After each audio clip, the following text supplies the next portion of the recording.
this one because it's hers. And this movie is a celebration of movies, as you just saw.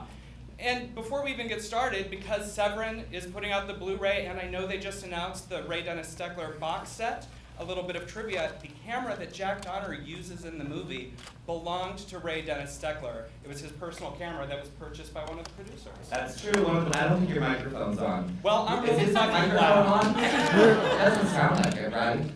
Maybe they can fix that. Or you can just use this mic.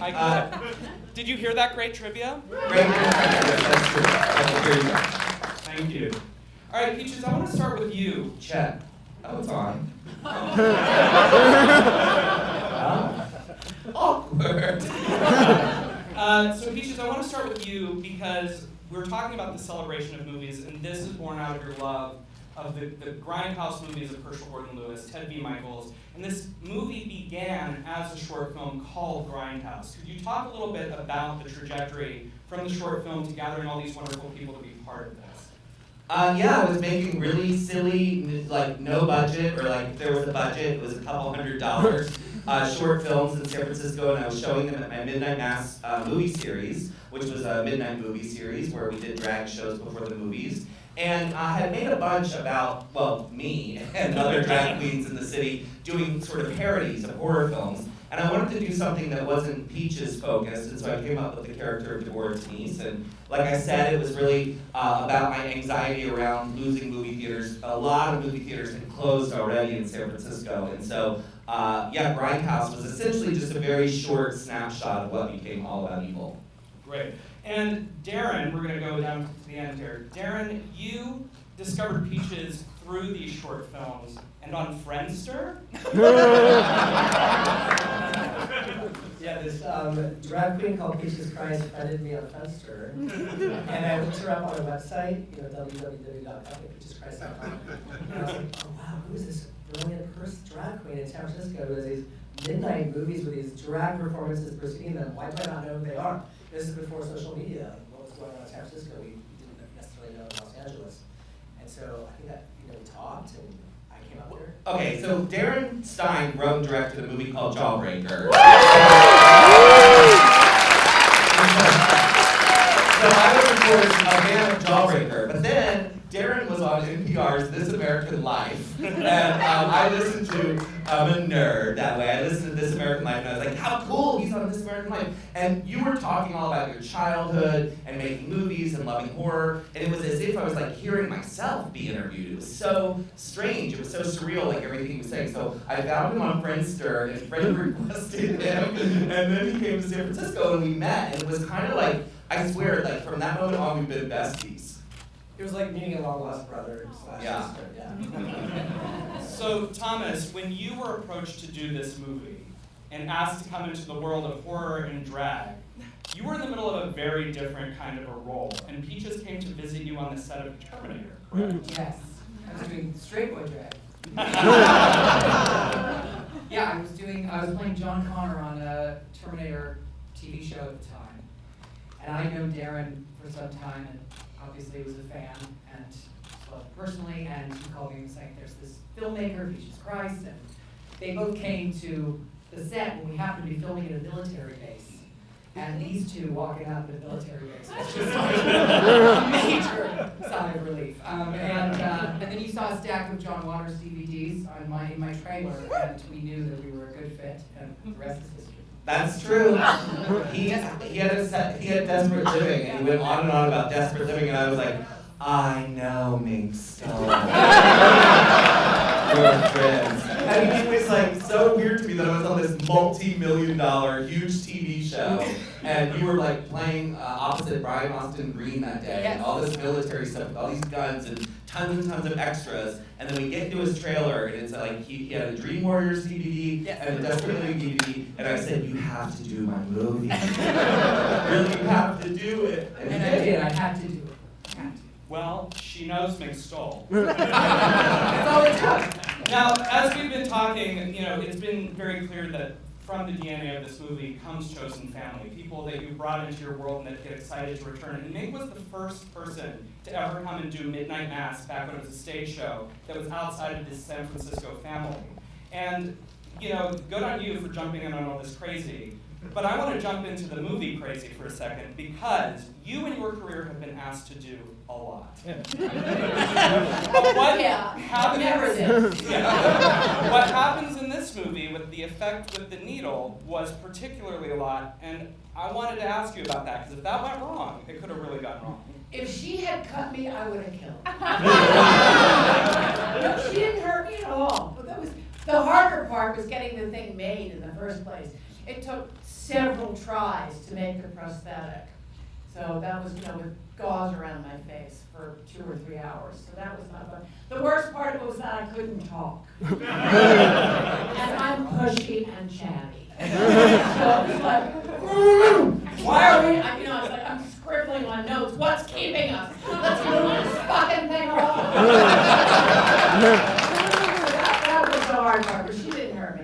Okay, there's nothing more intimidating than your childhood idol holding up a legal pad with just the word hurry on it. I'm like sweating bullets looking at the crew like, can we hurry? But Mink didn't actually, it's hard to imagine, but the prosthetic on her lip was like a milli-inch from her actual lip. And so the effects people go up to Natasha and they're like, if you move it this far this way, you'll puncture her actual lip. So you have to keep the needle right here, in and out, in and out. And I'm watching the monitor like, this is where it all ends for me. And remember, Mink played Natasha's mother, but I'm a cheerleader, so there's a lot of revenge going on. This is where she got me to really shut the fuck up. But on that token, before we move on, you had been doing these Midnight Mass appearances. You saw what Peaches was all about when she handed you the script and asked you, Oh, she didn't hand me the script. I said yes before I read the script. Well, that's all I need. Now, Jade and Nikita, obviously, you get down to dirty business in this film. What was your favorite scene to shoot? Because, for both of you, because you both are in kind of the trenches with a lot of blood. Okay, so I was going to say, there was 2 scenes, but I'll say just one so you can say one because it might be the same as mine. The first scene we actually shot, there was just, not the first scene that we're in the movie, but the first scene that we shot the first day was actually the diner scene where Noah is eating all the fries. And that, when we walked on to shoot that, I just looked around and I was like, oh my god, this is so cool. Everything about the set and all the scene it was, I really like that day too. Oh, am I shouting? And then the other scene is the killing scene. I wanted to kill her my whole life. So it was very therapeutic, just being like, but it was fun, and I'd say they're our favourite scenes. Yes. Well, and speaking of people who were paired together quite frequently in the movie, Ashley, Anthony, I do want to ask about the scene when the body drops down, because that seems like that was a dead. It was. I think we were sitting in those chairs for quite some time. Ashley, do you recall? First of all, what's Friendster? What is Friendster? And of a certain How age. dare you? What? Yes, the body falling. That was amazing and hilarious. We were just trying not to laugh. We were having so much fun. It was just full chaos at that point. There were 2 though, weren't there? There was really Lindsay, and then there was. It was 104 years ago. Yeah. He's right.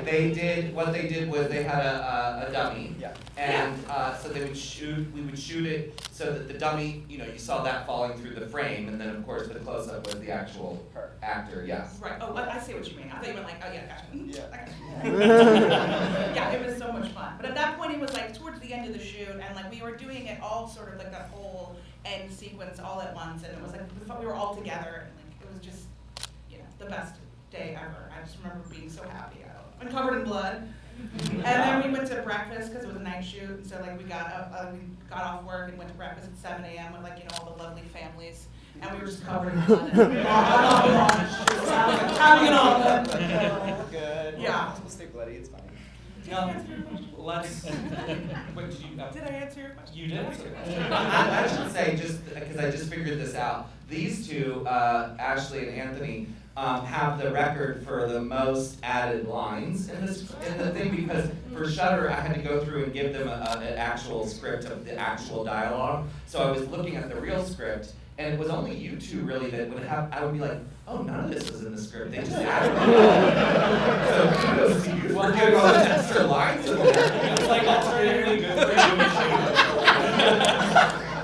That doesn't sound like me at Now let's talk about Judy, because in this world of crazy, characters, it's sort of tasked to you to be the kind of straight woman, essentially. Sure. And in the case of the movie, Cassandra plays this as his mom, but you're the teen who's sort of against the world that he's in. How did you prepare this character, knowing that everybody else was going to be like just crazy? I think I was also the only local hire from San Francisco up here, so I was already just kind of in awe of the whole crazy scene that I was put into. It was the coolest thing that had ever happened to me. Still might be. Same.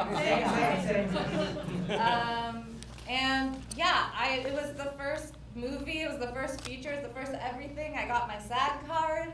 So I don't know what I was doing to prepare. I was just trying to breathe and show up. Were you doing dinner theater in between as well? Oh, yeah. You were busy. I remember you were just like really busy. Just doing the local grind. Well, I have to say, she very much impressed me, because you and I didn't have as much time to work together. And everything, when I was just watching it now, I was thinking like, God, Ariel's so good. Like a lot of the weird little moments, like the barking, you did that. Like there was a lot that she added to the character, that I just loved. All right, indie movies are not without challenges. So could you talk, and anybody who wants to chime in, but challenging days, most challenging moments to pull this off. And Peaches, I know at the library you had to do some rewriting. Yes, that's true. So Mink actually was very effective at stepping in, because the library was so stressful. And so that was the first time where, you end up killing your babies, throughout the course of making a movie. And that was the first night where the producers kind of came to me and they're like, all of this, you're not gonna make it. So all these pages here, you need to cut this in half. So what are you okay with losing? So it was really disappointing, and the twins actually lost out the most, because in the original script, Natasha's character says the janitors, and then a whole big kill sequence happened where they were these huge two Samoan guys that were twins, and they were cleaning the library, and these two took them down, and there was a whole battle, and we had to cut it for time. And Mink was actually seeing what was going on, and then Mink, you kind of stepped in and took over. Yeah, I started yelling. It was delightful to work with. We had only until daybreak to get a whole lot of shit done. And the last scene to be done was where I jumped through the bookshelf. And I wanted to jump through the bookshelf. So in order to jump through the bookshelf, we had to get a move on. So I yelled a lot. I didn't yell, but I enthusiastically encouraged people to move quickly. But we got it done. I mean, it was just, when you have only a certain, when the light comes in, it's gone. Movies are about light, and when the light changes, and and plus, we only had the library for the night. Right. Yeah, We had the library was imperative. Yeah, it's true. We had the library 2 nights, and this was the second half of the second night. And we were already told, which a lot of people don't know this,